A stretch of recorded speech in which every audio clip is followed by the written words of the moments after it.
Գևորգ Պապյան, Շնորհակալություն, հարգելի պարոն Թունյան, հարգելի գործընկերներ, մենք շարունակում ենք մոտարկել Հայաստանի Հանրապետության օրենսդրությունը Եվրոպական միության օրենսդրությանը եւ նախորդ տարի մենք տնտեսական մրցակցության պաշտպանության ոլորտում էական փոփոխություններ արեցինք եւ մեր ամբողջ օրենսդրությունը մոտարկեցինք եվրոպականին։ Հիմա ներկայացվող փաթեթով եւս 4 դիրեկտիվ SEPA-ի եւս 4 հրահանգ իրականացվում է եւ այս անգամ արդեն սպառողների իրավունքների պաշտպանության մասին օրենքը եւ գովազդի մասին օրենքը նորից համապատասխանեցնում ենք Եվրոպական միության օրենսդրությանը եւ մենք այսպիսի առաջարկներով ապարբերաբար գալու ենք, այսինքն մեր նպատակն է, որպեսզի մեր օրենսդրությունը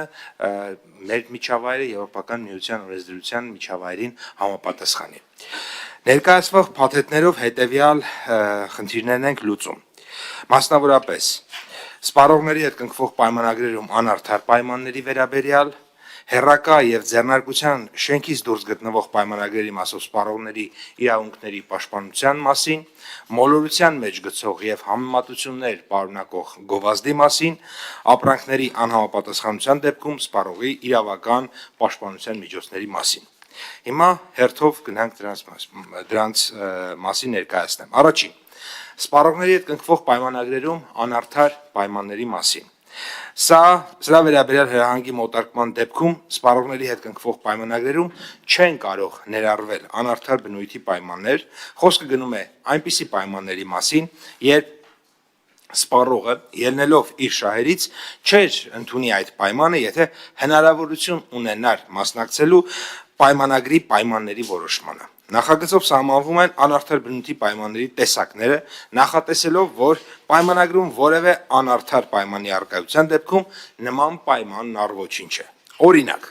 սպառողին իրավունք է վերապահվում սպառողի իր պայմանագրով ստանձնած պարտավորությունների չկատարման դեպքում պահանջել պայմանագրի գնի համեմատ անհամաչափ բարձր փոխհատուցում։ Հրահանգի մոտարկման արդյունքում սպառողները պաշտպանված կլինեն նրանով, որ իրենց հետ կնքվող միանալու պայմանագրերում վաճառողները կամ ծառայություն մատուցողները չեն կարող ներառել անարդար բնույթի պայմաններ, իսկ ներառելու դեպքում այդպիսի պայմանները առ-ոչինչ են։ Կարգավորումների արդյունքում տնտեսվարողները պետք է բացառեն իրենց կողմից սպառողներին առաջարկվող պայմանագրերում նախատեսել որևէ անարդար պայման։ Կարգավորումները տարածվելու են այն տնտեսվարողների վրա, որոնք առաջարկում են սպառողին կնքել ստանդարտ ձևով սահմանված պայմաններով միանալու պայմանագիր։ Երկրորդ, մոլորության մեջ գցող եւ համեմատություններ պարունակող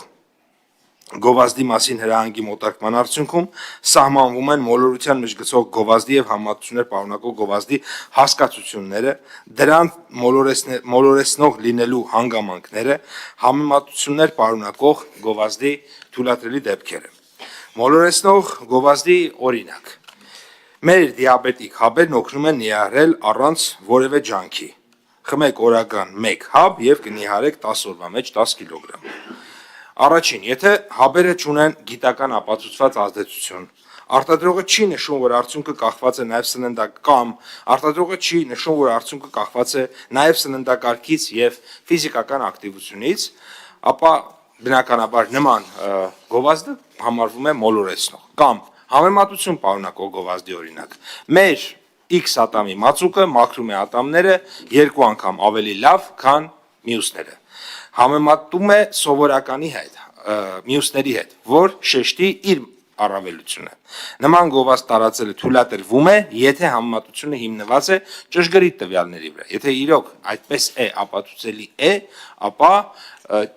կարելի է, եթե այդպես չէ, ապա չի կարելի։ Հակառակ դեպքում դիտարկվում է որպես մոլորեցնող գովազդ։ Չնայած նրան, որ գործող օրենսդրությամբ նախատեսված են մոլորեցնող գործողության կամ գովազդի վերաբերյալ որոշակի կարգավորումներ, տվյալ հրահանգի մոտարկման արդյունքում սպառողներն ամբողջովին պաշտպանված կլինեն մոլորեցնող գովազդից։ Կարգավորումների արդյունքում համեմատություններ պարունակող գովազդի առումով տնտեսվարողները կունենան հնարավորություն որոշակի դեպքերում գովազդում նշել մրցակից տնտեսվարող սուբյեկտին կամ վերջինիս կողմից առաջարկվող ապրանքները կամ ծառայությունները, իսկ մոլորեցնող գովազդի առումով տնտեսվարողները կիմանան այն հանգամանքները, որոնք կարող են հաշվի առնել գովազդի մոլորեցնող լինելու հանգամանքը որոշելիս։ Կարգավորումները տարածվելու են գովազ տեղաբաշխող եւ տարածվող տնտեսվարողների վրա։ Երրորդ,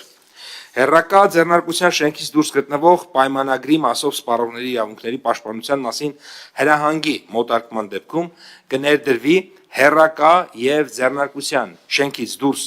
կնքվող պայմանագրի ինստիտուտը։ Հերրակա պայմանագրի օրինակ. առցանց հարթակների միջոցով կնքվող պայմանագրեր, որտեղ վճարումն իրականացվում է on-line էլեկտրոնային բանկային քարտային միջոցներով։ Ձեռնարկության շենքից դուրս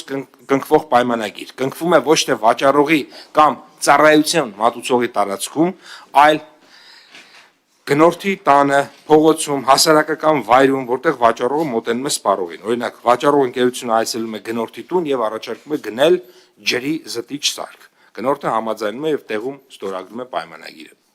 Հրահանգի մոտարկման արդյունքում սպառողները պաշտպանված կլինեն նրանով, որ հնարավորություն կունենան ծանոթանալու հերրակա եւ ձեռնարկության շենքից դուրս գտնվող պայմանագրի դեպքում ապրանքի վերաբերյալ կոնկրետ տեղեկությունների, վաճառողի եւ սպառողի իրավունքներին եւ պարտականություններին, պայմանագրի ներկայացվող պահանջներին, պայմանագրից հրաժարվելու սպառողի իրավունքին, ապրանքի առաքման ժամկետներին եւ այլն։ Կարգավորումների արդյունքում տնտեսվարողները ստիպված կլինեն պահպանել տվյալ տեսակի պայմանագրերի ներկայացված պահանջները։ Կարգավորումները չեն տարածվելու սոցիալական, առողջապահական, ֆինանսական, հանրային ծառայությունների մատուցման եւ մի շարք այլ պայմանագրերի վրա։ Եվ վերջինը, ապրանքի անհամապատասխանության դեպքում սպառողի իրավական պաշտպանության միջոցների մասին հրահանգի մոտարկման դեպքում կամրագրվի ապրանքների, ներառյալ թվային տարերով ապրանքներին եւ տվյալ ապրանքի գործառույթն իրականացնող թվային բովանդակության կամ թվային ծառայությունների ներկայացվող պահանջների շրջանակը եւ դրանց անհամապատասխանության դեպքում սպառողի իրավական պաշտպանության միջոցների շրջանակը։ Օրինակ, խելացի ժամացույց գնելու դեպքում ժամացույցի հավելվածի խափանված լինելը նշանակում է ժամացույցի անհամապատասխանություն։ Հրահանգի մոտարկման արդյունքում սպառողները պաշտպանված կլինեն նրանով, որ հնարավորություն կունենան ապրանքների ներառյալ թվային բովանդակությամբ ապրանքների ձեռքբերման ժամանակ 2 տարվա ընթացքում ապրանքի թերության հայտնաբերման դեպքում դիմել արտադրողին, վաճառողին, կատարողին ապրանքի թերությունների վերացման նպատակով։ Իսկ օգտագործված ապրանքի դեպքում երաշխային ժամկետը սահմանվել է ոչ պակաս քան 1 տարի։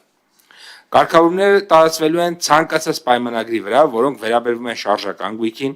սպառողի կամ ծառայության այլ օգտատերերի կողմից վերբեռնվող կամ ստեղծվող էլեկտրոնային տեսքով տվյալների հետ կիսվելու կամ այլ փոխգործակցության հնարավորություն տվող ծառայություններին։ Տնտեսական մրցակցության եւ սպառողների շահերի պաշտպանության մասին գործող օրենքի իմաստով վերը նշված պահանջների չկատարումը կհամարվի սպառողների շահերի դեմ ուղղված իրավախախտում, որի քննությունը գործող օրենքով վերապահված է մրցակցության եւ սպառողների շահերի պաշտպանության հանձնաժողովին։ Փաթեթի մշակման աշխատանքների իրականացման համար շնորհակալություն ենք հայտնում մրցակցության եւ սպառողների շահերի պաշտպանության հանձնաժողովին եւ փոխվարչապետ Գրիգորյանի գրասենյակին, որովհետեւ նաեւ նախարարությանը 3 կողմը իրար հետ ամիսներ շարունակ հսկայածավալ աշխատանք են տանել եւ հիմա էլ տանում են, որպեսզի հետո բերենք այլ դիրեկտիվներ։ Շնորհակալություն, պարոն Պապյան։ Իրականում նախագիծ